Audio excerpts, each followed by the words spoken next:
जीवन में सभी कुछ अचीव करते हुए आध्यात्म की अनंत ऊंचाइयों को ओर पहुँचें, ऐसी शुभकामनाओं के साथ आप सभी को बहुत बहुत प्रेम। और आज का वीडियो शुरू करते हैं हमारे पेट का साफ होना। तो पेट हमें किस तरह से साफ करना है, किस तरह, लेकिन आज जिस आसन के बारे में बात कर रहे हैं उसका नाम है वज्रासन। वज्रासन एक ऐसा आसन है जिसे कि आप खाने के बाद कर सकते हैं और आपके खाए हुए भोजन को पचाने में बहुत ज़्यादा सक्षम है, दिक्कत कम होगी, तो आप आसानी से लगा पाएंगे। और फिर उसके बाद आप जैसे यहाँ घुटनों में जॉइंट में आपके पेन होता है, जिन लोगों को बहुत अधिक पेन रहता है वो ऐसे ना करें, थोड़ा बहुत कोई इशू नहीं है, वो ठीक हो जाएगा नाभि के आसपास। और श्वास बाहर होती है तो हमारी पाचन प्रणाली के वो केंद्र प्रभावित होते हैं जो पाचन के लिए बहुत ज़्यादा प्रभावी होते हैं, जो पाचन का कार्य बहुत अच्छे से करते हैं। करने के बाद में जो पसीना आता है उसको मसाज करेंगे फेस पर, जैसे कि जो है आप कोई भी क्रीम और ये इस तरह से मसाज करते हैं उस तरह से।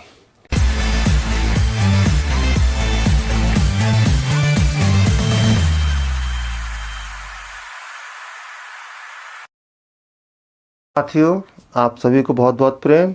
साथ ही नए वर्ष की 2025 शुरू हो चुका है। आप सभी को बहुत बहुत शुभकामनाएं।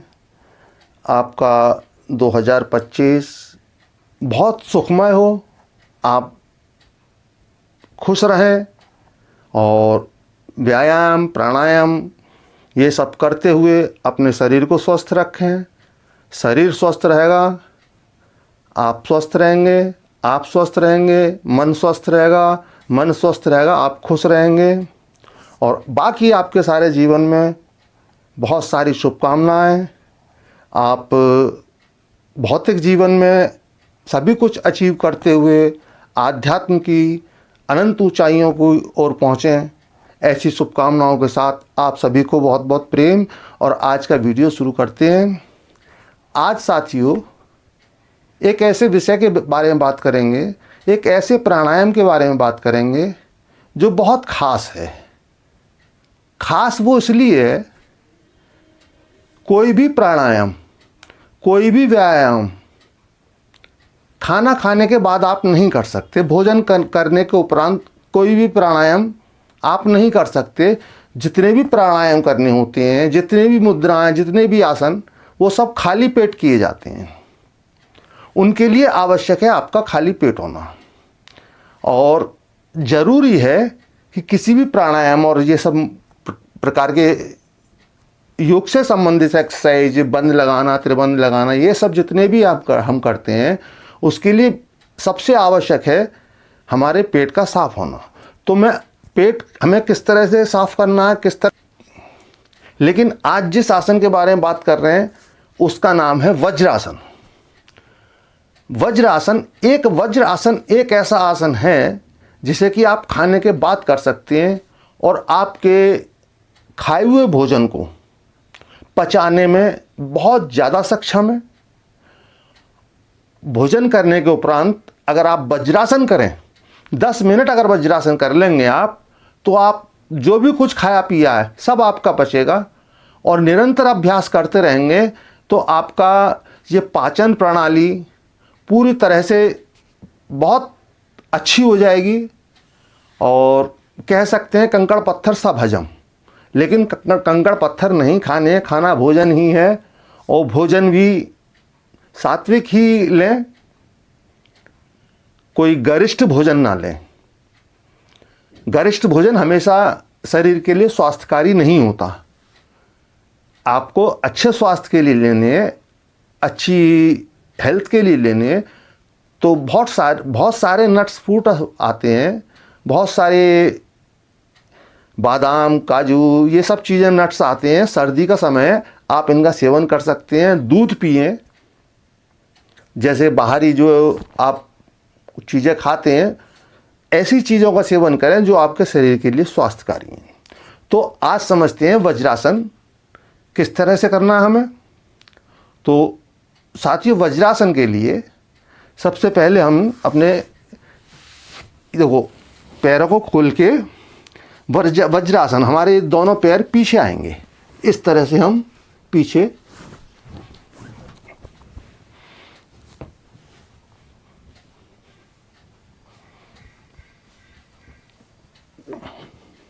ये हम वज्रासन में बैठ गए।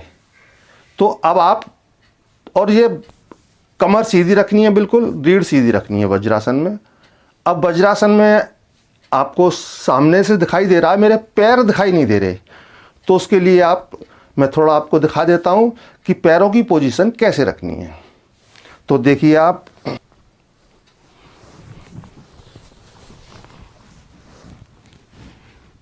ये हमारे दोनों अंगूठे, ये दोनों अंगूठे मिले रहेंगे और ये एड़ियाँ थोड़ी फैली हुई रहेंगी और ये यहाँ एक स्पेस बन जाएगा जिस पर कि हम आराम से बैठ सकते हैं। तो आप देख रहे हैं इसमें स्पेस बन गया।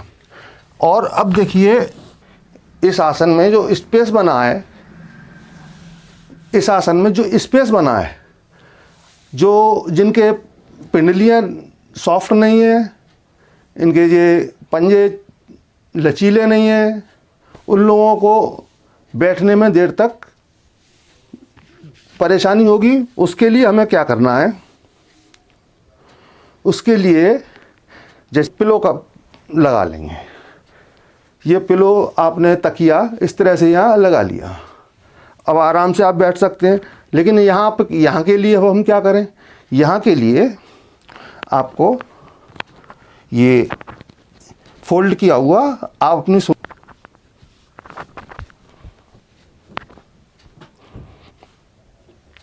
इस तरह से ये चादर लग जाने से आपके इन जॉइंट्स पर जोर कम आएगा, आपको दिक्कत कम होगी, तो आप आसानी से लगा पाएंगे। और फिर उसके बाद आप जैसे यहाँ घुटनों में जॉइंट में आपके पेन होता है, जिन लोगों को बहुत अधिक पेन रहता है वो ऐसे ना करें, थोड़ा बहुत कोई इशू नहीं है, वो ठीक हो जाएगा। तो यहाँ के लिए हमें क्या करना है, प्रारंभ में बैठने में परेशानी होगी, तो यहाँ हम ये एक पिलो बीच में तकिया आराम से लगाकर कितनी ही देर इस अवस्था में बैठ सकते हैं। तो साथियों, अब आगे हमें समझना है, अब इस आसन में हमें 10 मिनट 5 मिनट से लेकर 10 मिनट आराम से बैठना है। धीरे धीरे अभ्यास करेंगे तो आपको आसानी से आधा घंटा भी बैठने लगेंगे, लेकिन उतनी आवश्यकता नहीं है। भोजन करने के उपरांत, भोजन करने के पश्चात अगर आप 10 मिनट इस आसन में बैठ लेते हैं तो ये आपके लिए, आपके स्वास्थ्य के लिए, आपके पाचन प्रणाली के लिए एक वरदान है। और साथियों, साथ ही इसमें हम मंडूक आसन ऐड कर सकते हैं, लेकिन मंडूक आसन को भोजन के उपरांत नहीं करेंगे, वो खाली पेट ही करेंगे। जबकि हम सुबह सुबह अन्य प्राणायाम करते हैं। आसन हम वज्रासन भोजन करने के पश्चात कर सकते हैं, लेकिन जो मैं मंडूक आसन बता रहा हूँ, इस मंडूक आसन को आप खाली पेट ही करें। समझ लीजिए कि मंडूक आसन किस तरह से करना है। मंडूक आसन में हमारी अपने अंगूठे को हमारी कनिष्ठिका अंगुली से छुलाना है और मुष्टिका बना लेनी है, इसी तरह से दूसरे हाथ में। तो अब इन दोनों को, ये बीच वाली फिंगर, अपनी दोनों फिंगर को नाभि के दोनों ओर इस तरह से टिका लेना है और नाभि को यहाँ रख लेना बीच में। ये टिका के दोनों को जॉइंट को यहाँ जॉइंट करके ये नाड़ी के भीतर पेट के अंदर श्वास बाहर की ओर फेंकते हुए नीचे की ओर आना है, और जितनी देर आराम से होल्ड कर सकते हैं उतनी देर होल्ड करना है, और फिर ऊपर आना है सांस भरते हुए। यहाँ सांसों को समझ लीजिए, सांसों को छोड़ते हुए नीचे आना है और नीचे जाना है, और श्वास भरते हुए ऊपर आना है। तो ये बीच वाली फिंगर यहाँ उंगलियों को यहाँ टिका के और ये अपनी मुष्टिकाओं यहाँ श्वास को बाहर फेंकते हुए हमें नीचे आना है, और श्वास को भरते हुए वापस ऊपर आना है। 1 बार 2 बार 3 बार जितना आप सुविधाजनक तरीके से कर सकते हैं। और श्वास को जब नीचे ले जाएंगे, श्वास को छोड़ते हुए जब नीचे जाएंगे तो होल्ड करेंगे जितनी देर आप यथाशक्ति होल्ड कर सकते हैं। श्वास को भी होल्ड करेंगे जिसमें कि बाह्य कुंभक होता है, श्वास सारी बाहर होती है, और फिर उसके बाद श्वास भरते हुए ऊपर आएंगे।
तो यहाँ मुष्टिका लगाने से जब हमारी सारी श्वास बाहर होती है और बाह्य कुंभक होता है, और हमारी ये मुष्टिका यहाँ पर जमी होती हैं, और नाभि के आसपास दोनों उंगलियाँ, ना कि नाभि पर, नाभि के आसपास, और श्वास बाहर होती है, तो हमारी पाचन प्रणाली के वो केंद्र प्रभावित होते हैं जो पाचन के लिए बहुत ज़्यादा प्रभावी होते हैं, जो पाचन का कार्य बहुत अच्छे से करते हैं। तो साथियों, ये जो आपको मैंने वज्रासन बताया, साथ ही मंडूक आसन बताया, और साथ ही एक टिप्स मैं आपको, विशेष टिप्स आपको दे रहा हूँ, जो कि आपको चेहरे को, आपके फेस को एकदम गिलो से भर देगी। आपके गिलो आ जाएगा आपके फेस पे बहुत ज़्यादा। तेजस्विता और चमक जो आपकी फेस पर होगी वो बहुत ज़्यादा हो जाएगी। एक जो टेक्निक, जो तरीका मैं आपको बता रहा हूँ, तो वो तरीका है साथियों, अभी तो हमने वज्रासन किया है, लेकिन अन्य तरह के जब हम प्राणायाम करते हैं, और उन प्राणायाम को करने से हमारे अंदर हीट जनरेट होती है और हमें पसीना आता है। जब पसीना हमें आता है तो उस पसीने को आप बहुत सामान्य मत समझिए, वो पसीना बहुत खास होता है। जैसे हमारी आँख से निकलने वाले आंसू अलग अलग प्रभाव के साथ होते हैं। हम खुशी के आंसू होते हैं तो वो ठंडक लिए होते हैं, और दुख के आंसू होते हैं, गर्म आंसू होते हैं। ऐसी अलग अलग भाव में, अलग अलग स्थितियों में हमारी आँख से आंसू निकलते हैं। इसी तरह से हमारा पसीना अलग अलग कार्य जब करते हैं, हम अलग अलग कार्य करने से अलग अलग गुण लिए हुए, अवगुण लिए हुए हमारा पसीना होता है। हमारे पसीने के द्वारा बहुत सारे विषैले पदार्थ निकलते हैं, लेकिन जब हम प्राणायाम वगैरह करते हैं, लेकिन प्राणायाम के समय जो पसीना आता है वो प्राण ऊर्जा से भरपूर होता है। उस पसीने में प्राण ऊर्जा का बहुत ज़्यादा मात्रा होती है, क्योंकि जो हम प्राणायाम कर रहे हैं, प्राणायाम, प्राणों के आयाम, अलग अलग तरह से जो प्राणों के आयाम पर हम कंट्रोल कर रहे हैं, तो यहाँ पर जितना भी एक्टिव है वो प्राण एक्टिव है। और जब पसीना जो आता है तो वो प्राण शक्ति से युक्त होता है। तो उस पसीने का हम कैसे यूज़ कर सकते हैं अपने सौंदर्य को बढ़ाने में, अपनी तेजस्विता को बढ़ाने में। दुनिया के सारे कॉस्मेटिक्स फेल हो जाएंगे अगर आपने ये कर लिया। दुनिया का कोई कॉस्मेटिक्स आपके चेहरे पे वो नूर और वो निखार नहीं ला सकता जो प्राणायाम के बाद आया पसीना आपके चेहरे पे नूर ला सकता है। करना क्या है वो समझ लीजिए। आप फेशियल मसाज वगैरह करते हैं, मेरी बहनें बेटियां जो भी फेशियल मसाज करती हैं, मेरे भाई और मेरे बच्चे जो प्राणायाम करने के बाद में जो पसीना आता है उसको मसाज करेंगे फेस पर। जैसे कि जो है आप कोई भी क्रीम और ये इस तरह से मसाज करते हैं उस तरह से। तो आप जब मसाज करेंगे तब आप हैरत में पड़ जाएंगे। आप नॉर्मल पानी से या किसी चीज़ से मसाज करिएगा तो वो इतनी जल्दी एब्जॉर्ब नहीं होगा जितनी जल्दी वो पसीना हमारे फेस की स्किन में एब्जॉर्ब हो जाएगा। भरपूर पसीना होगा आपके फेस पर और ज़रा 2-4 हाथ इस तरह से आप करेंगे तो वो तुरंत जो है अंदर एब्जॉर्ब हो जाएगा। और उस पसीने से आपके चेहरे पर जो ग्लो आएगा, जो चमक आएगी, वो अत्यंत ही देखने लायक होगी। आप लाखों में दिखाई देंगे। तो साथियों, साथ ही फिर एक बार नव वर्ष की आप सभी को बहुत बहुत शुभकामनाएं, बहुत बहुत प्यार।